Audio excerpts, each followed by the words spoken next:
मैं बोलता हूं तो विवाद हो जाता है, क्या कहूं भाई, आदत से मजबूर हूं, सच कह देता हूं तो बवाल होता ही रहता है। खासकर अगर सऊदी अरब को कुछ कह दो तो भारत और पाकिस्तान में बैठे हुए कुछ मुल्लों के पिछवाड़े में आग लग जाती है। अरे ऐसे मत बोलो भाई सऊदी अरब को।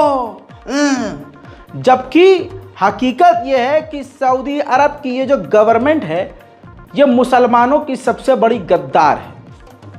ये जो मोहम्मद बिन सलमान है ये सबसे बड़ा गद्दार है। लेकिन क्या करें भाई, कुछ कह ही नहीं सकते। अब भाई सऊदी अरब जाना भी तो है लोगों को, तो मतलब उनको डर लगता है कि कहीं ऐसा ना हो बैन लग जाए। लेकिन अल्लाह सबसे बड़ा है, मोहम्मद बिन सलमान बड़ा नहीं है ऑब्वियसली। अब सुनिए, मैं क्यों आपको बार बार बोलता हूँ, जब भी हम उम्मीद करते हैं कि सऊदी अरब कुछ गलत नहीं करेगा, वहीं सबसे ज़्यादा गलत सऊदी अरब नज़र आ जाता है। जब यमन के हूथीज से अमेरिका, जर्मनी, फ्रांस, ब्रिटेन जीत नहीं पाए 7 महीने से, तो बौखला कर आखिरकार, अभी मैंने 4 दिन पहले कहा था कि अमेरिका अब बड़े बड़े हथियार दे रहा है सऊदी अरब को। जो बैन लगा हुआ था सऊदी अरब पर वो हटा दिया है और अब हथियार दे रहा है। तो कुछ तो सऊदी अरब ने किया होगा। सामने आ गया सच, सऊदी अरब राजी हो गया है कि हूथीज यमन पर हमला करेगा। इसी वजह से अमेरिका भारी भरकम हथियार सऊदी अरब से पाबंदी हटाकर अब सऊदी अरब को दे रहा है। समझे? जब यमन के हूथीज से ये तमाम वेस्ट के देश जीत ना पाए, तो एक अरब भाई को दूसरे अरब भाई से लड़वाने के लिए अमेरिका ने हथियार सऊदी अरब की झोली में डालना शुरू कर दिए हैं। तो यानी इजराइल और अमेरिका और वेस्ट देशों का अब कोई मददगार फिर से बना तो वो सऊदी अरब बना।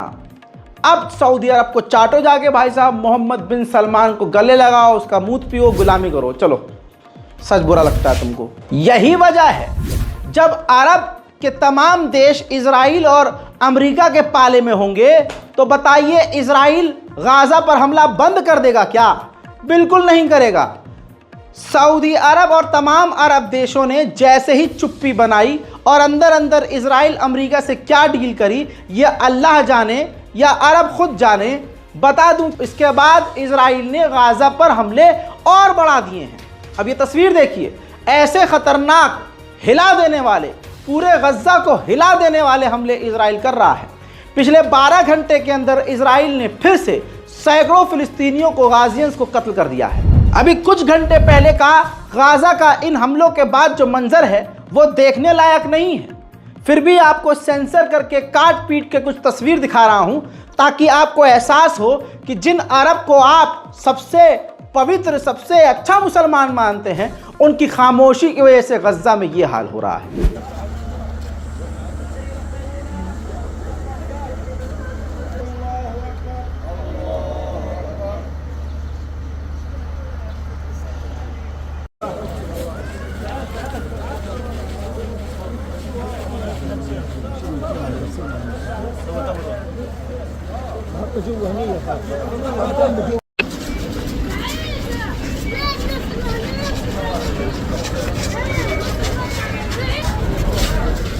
मैं आपको ये मैप दिखा रहा हूं, ये जो लाल लाल डॉट नजर आ रहे हैं ये वो जगह है जहां पर इजराइल ने हमला किया है।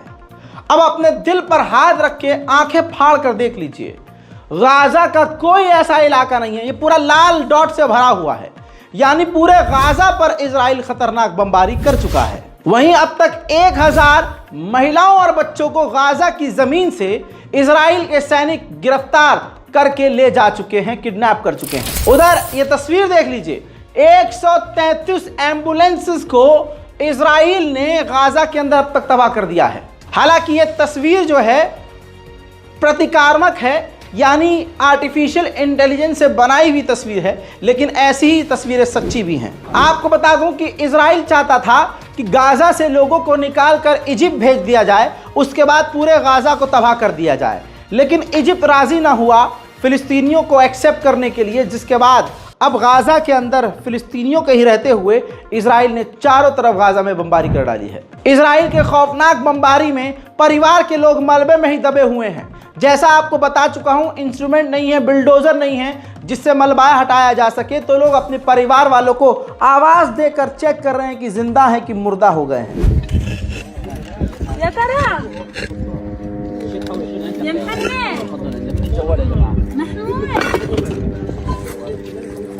उधर फिलिस्तीन में एक व्यक्ति, ये तस्वीर देखिए, इस व्यक्ति ने बताया कि मुझे रेड के दौरान इजराइल के सैनिकों ने ह्यूमन शील्ड की तरह इस्तेमाल किया। मेरे दोस्तों, इजराइल ने कहा कि इजिप्ट और गाजा का बॉर्डर हम फिलिस्तीन अथॉरिटी को देने के लिए तैयार हैं, लेकिन वहां पर इजराइल की फौज भी रहेगी, फिलिस्तीन की अथॉरिटी तो रहेगी, लेकिन फिलिस्तीन की सेना नहीं होगी और साथ में फिलिस्तीन का झंडा वहां नहीं लगेगा। इस पर फिलिस्तीन अथॉरिटी ने साफ इनकार कर दिया कि हमारा फिर कोई मतलब नहीं है, हम वहां का काम नहीं संभालेंगे। गाजा के एक बच्चे ने हथियारों के, मिसाइलों के टुकड़े इकट्ठा करके सबूत दिखाया है कि अमेरिका की मिसाइलों ने गाजा को और हमारे अपनों को तबाह किया है। देखिए,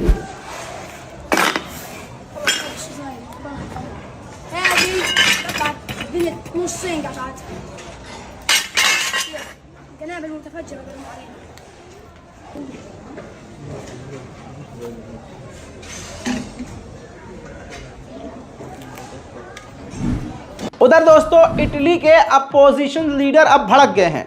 उन्होंने अपनी सरकार से मांग की है कि अपनी जो एम्बेसी वहां पर मौजूद है उसको बंद कर दिया जाए, अपने लोगों को इजराइल से वापस बुला लिया जाए और जमकर इजराइल का विरोध किया जाए, क्योंकि इजराइल ने स्कूल के ऊपर हमला करके 100 लोगों को कत्ल कर दिया है। इजरायली आतंकी संगठन की जो कब्जा करने वाला संगठन है, जिसका काम ही कब्जा करना है, उसकी लीडर ने नेशनल टीवी, इजरायली टीवी पर बैठकर कहा है कि हमें पूरे गाजा पर कब्जा करना चाहिए और साथ ही फिलिस्तीन के वेस्ट बैंक पर भी। שלום דניאלה. שלום שלום, אתה עשית כזה פרומו, אז אני מקבלת טלפונים, אז למשל משה פלד מבית השיטה מבקש שאני אשמור לו מקום במועצת העיר עזה, ואנשים חוטפים את המגרשים. את לא התעייפת? जब खुल्लम खुल्ला कब्जा करने वाले लोगों को सपोर्ट किया जाएगा तो होगा क्या?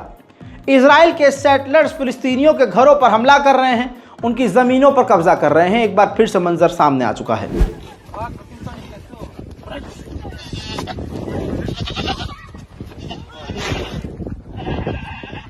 उधर बैतुल मुकद्दस में भी पूरी तरह से इजराइलियों का कब्जा हो चुका है। अब फिलिस्तीन के लोगों को बैतुल मुकद्दस में जाने नहीं दिया जा रहा है और रोज भारी मात्रा में यहूदी मस्जिद अल-अक्सा में पहुंच रहे हैं।